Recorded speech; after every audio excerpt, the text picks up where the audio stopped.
Muscab kedua Sapma Pemuda Pancasila Kabupaten Sukabumi digelar di Pangrango Sudajaya Girang, Kabupaten Sukabumi pada Minggu pagi.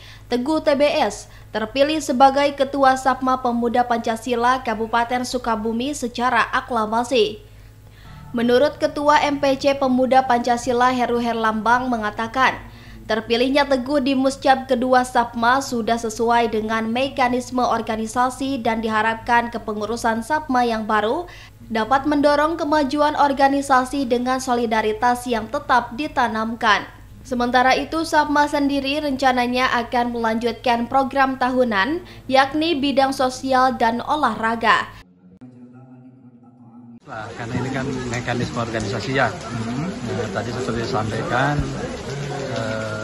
Muscab itu ajang untuk membuat program ya, mengevaluasi program sebelum dan membuat program ke depannya gitu. Nanti perkara siapa yang akan menjadi leader yang memimpin melaksanakan program itu ya silakan mekanisme.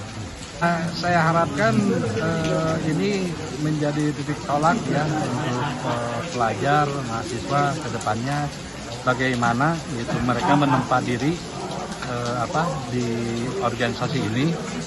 Harapan kita itu mereka berkegiatan yang positif sehingga menjadi pribadi-pribadi unggul ke depannya gitu. Jadi harapan-harapan ke depan kita. Dari Kabupaten Sukabumi, Muhammad Ujang Hariaman melaporkan.